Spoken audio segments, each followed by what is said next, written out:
नमस्कार, मैं सतीश कुमार और आप देख रहे हैं द सर्च इंडिया न्यूज़। एक ऐसा परिवार को आप देख रहे हैं जो कि एक लोन के चक्कर में मतलब टूट चुका है। इनका है जो माइक्रो फाइनेंस एनबीएफसी के द्वारा दिया जाता है, जो कि ना किसी रूल रेगुलेशन का फॉलो करता है, ना आरबीआई के गाइडलाइन का फॉलो करता है। आदमी को बेवकूफ़ बना के पहले तो उसको लोन दे देता है, फिर उसके बाद जब किस्ती लेने जाता है वो अपने आप को किसी आईएएस आईपीएस से कम नहीं समझता है।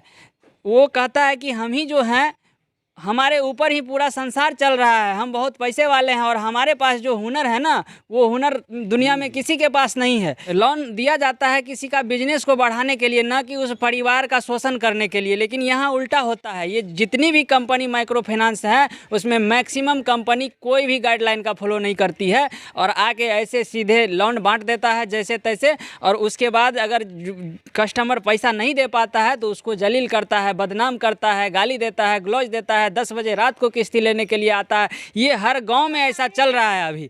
तो इसी तरह का घटना हुआ है। जो इनका जो देख रहे हैं ना, इनकी पत्नी जो है सुसाइड करने पे मजबूर हो गई और सुसाइड कर ली उन लोन वालों के कारण।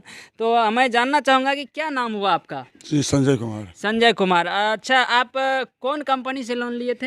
हिसाब कंपनी है सर। हिसाब से। कितना दिन से लोन चला रहे थे? वही तो लॉकडाउन के भी डेट उसमें है अथी में खाता में, तो 2.5 साल का किस्त 2.5 था। साल का। कैसा था बिहेव वो कंपनी का जो स्टाफ आता था उसका? बिहेव तो हमारी पत्नी से उसका डीलिंग होता था सर, हमसे तो नहीं होता था। लेकिन उस दिन की जो घटना की बात है, इससे पहले भी हमारे साथ भी हुआ था उनका। लेकिन हमारे पत्नी के साथ जो हुई थी वो कुछ हद से बाहर था। क्या सब बोला था? बोला था सर कि वही कि पैसा लाइए, हमारी बच्ची को बोला कि जाओ, मम्मी को बोला कि ला जल्दी जल्दी दौड़ के जाओ। हमारी बेटी बोले कि हम मम्मी कहाँ नहीं जानते, नहीं जाओ दौड़ के जाओ बोला के लाओ। हमारी बेटी दौड़ गई, मम्मी को बोला के लाई। हमारी पत्नी आई तो बोली पैसा लाइए। बोला सर पैसा नहीं है। पैसा नहीं है तो ऐसा कीजिए, 2 रुपये हम देते हैं आपको, आप जहर खा लीजिए। और नहीं है तो ठीक है, अच्छा तो सीना फाड़ के पैसा दीजिए। अब सोच सकते हैं ये शब्द और ये भाषा बोलने के लिए मतलब एलो है? अगर नहीं है तो फिर क्यों बोलता है? वो भी लेडीज के साथ, वो भी लेडीज के साथ जो घर में है, आके बोलेगा कि जहर खा के मर जाओ या नहीं तो सीना चीर के पैसा लेके दो।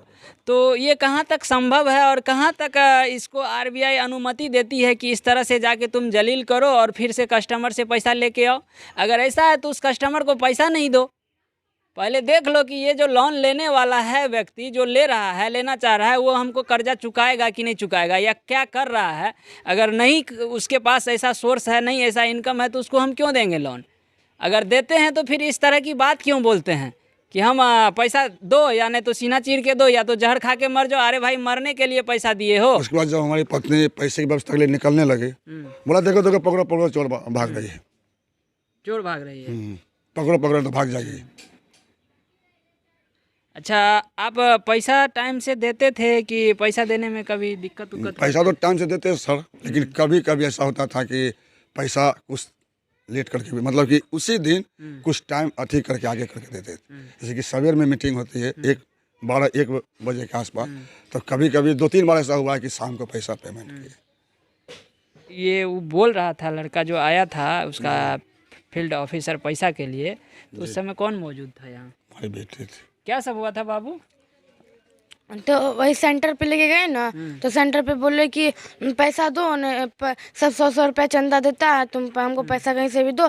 ये तो वही मम्मी जा रही थी ना पैसा ये व्यवस्था करने, तो बोला कि देखो चोर चोर भाग रहा है पैसा लेने के लिए।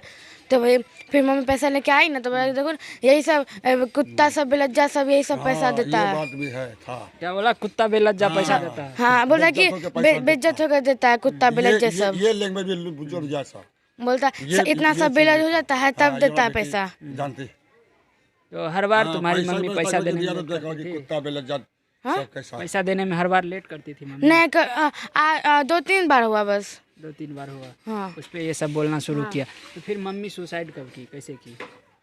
मम्मी सुबह में जैसे बुध को हुआ, बृहस्पति को हुआ है। तो हम सुबह हम 6:30 बजे उठे, मम्मी उठी, मम्मी बोली कि घर बाहर झाड़ दो, तो हम झाड़ दिए। तो मम्मी बोली कि पोछा लगा दो, तो हम पोछा नहीं ना लगा, तो मम्मी हमको मारी। तो मम्मी बोली ठीक है पापा उठेगा तो उसके साथ झाड़ू मार दिया पापा, तो पोछा लगा लेना। तो हम फिर जाके फिर हम मम्मी बोले कि साबुन है, तो हम बोले साबुन नहीं है मम्मी। मम्मी बोले जो शैम्पू साबुन है तो पैसा से ले आओ, तो बोले पैसा नहीं है पापा पास, खुला नहीं, सब नंबरी पैसा है। तो मम्मी बोले ठीक है शैम्पू ला, हम दे वही बाल में लगा के नहा लेंगे। तो उसके बाद हम सब काम करके पढ़ने बैठ गए। तो फिर मम्मी बोली क्या कर रही है, तो हम बोले कि मम्मी हम पढ़ रहे हैं। तो मम्मी बोले कि जा सो जा। तो हम बोले मम्मी, पापा बोले कि जो उठ जाता है फिर सोने नहीं जाता है। तो मम्मी बोली जा ना सो जाओ ना, तो फिर हम पापा संभाल लेंगे। तो हम सोने चल गए। तो सब क्या हुआ हम नहीं जानते। फिर पापा उठे ना चिल्ला के, तब हम लोग का नींद टूटा। अच्छा, जब ये सब हुआ था आपकी पत्नी के साथ, तो उसके बाद आप आए तो आपको कुछ बताई थी वो? जी बताई थी सर। हाँ बताई थी सर। क्या सब बताई थी? कि देखो तो हमको बेइज्जत कितना होना पड़ा, हमको कितना बात बोल के चल गया हिसाब वाला। तो कौन कौन था, तो बोले कि 2-3 आदमी था, प्रहलाद भी था जो हमेशा आता था। तो हम बोले क्या सब बोला? हाँ, तो तुम क्या ना कुछ बोले उसको? हाँ, जब तुम्हारा लोन तुमको पास नहीं कर रहा है तो तुम क्या ना बोले? तो बोले कि हम भी बोले। हाँ, लेकिन वो भी जो कुछ बोला हमको, तो हम बोले क्या क्या बोला बता? तो बोले कि हाँ यही सब बोला कि पैसा नहीं है तो 2 रुपया देते हैं, जड़ खा लो, और नहीं है तो पैसा सीना चीन के दो हमको। और जब पैसा दे दिए तो वही बात बोला था कि देखो बेलज्जी सब, बेशर्मी सब, बेइज्जत हो के पैसा देता है। तो ऐसा कुछ वो आपके साथ प्रकट की थी कि जो हम सुसाइड कर लेंगे या ऐसा कुछ नहीं, टेंशन में थी? जी नहीं, ऐसा फीलिंग हमको नहीं हुआ सर। अच्छा। रात में खाए पिए हम लोग बहुत अच्छा से, सब कुछ नॉर्मल, कुछ नहीं बुझाया। ये तो अचानक सवेर की घटना है, कुछ नहीं। तो अब आप क्या चाहते हैं कि उसके साथ क्या होना चाहिए जिससे कि आगे आने वाले कस्टमर को या जो आपके जैसा गरीब व्यक्ति है उसके साथ ऐसा ना हो? जी नहीं, ऐसा नहीं हुआ। जो हमारे साथ हुआ किसी और के साथ नहीं हो। उसको तो सज़ा मिलना चाहिए सर, जो कानून उचित समझेगी उसको सज़ा मिलेगी, देना चाहिए उसको। तो बच्ची भी हैं इनके, और इनके ऊपर से माँ का साया ख़त्म हो चुका है। वो भी एक किश्ती वाले के कारण, और वो किश्ती जिस तरह से देता है और अवैध रूप से वसूली करने के लिए आता है, बदसलूकी करता है, वो बदसलूकी और बेइज्जती उनसे सहन नहीं हो पाता है, जिसके कारण इसकी माँ जो है सुसाइड कर लेती है। बताइए कि इसका परिवार कैसे चलेगा अगर इस तरह से कोई भी निजी फाइनेंस कर्मी अगर पैसा देंगे और फिर पैसा लेने के लिए आएंगे तो उसके बदले आदमी सुसाइड करता जाएगा, तो एक ना एक दिन ऐसा होगा कि हर घर से 1-2 महिलाएं सुसाइड कर लेगी। तो सबसे पहले तो इस तरह, और आरबीआई को चाहिए कि इस पे सख्त कार्रवाई करे ताकि इस तरह का काम कहीं और कस्टमर के साथ न करें, क्योंकि इससे पहले भी ऐसा होता था। तो लेकिन ये माइक्रो फाइनेंस आकर के ना फिर से अपना जो है रुतबा वही चालू किया है कि बेवजह का बात बोलना, बेवजह तरीक़ा से पैसा देना और दीदी लोग के साथ उल्टा सुल्टा बोलना, ये सारी तमाम कामें ये लोग करता है। तो इस तरह की कंपनी पे रोक लगना चाहिए, नहीं तो हर गांव में 1-2 सुसाइड होते रहेगा। इस घटना को देखने के बाद बाकी आपकी क्या प्रतिक्रिया बनती है इस तरह की कंपनी के ऊपर और इस फैमिली के बारे में, कमेंट बॉक्स में जाके राय ज़रूर दें। धन्यवाद।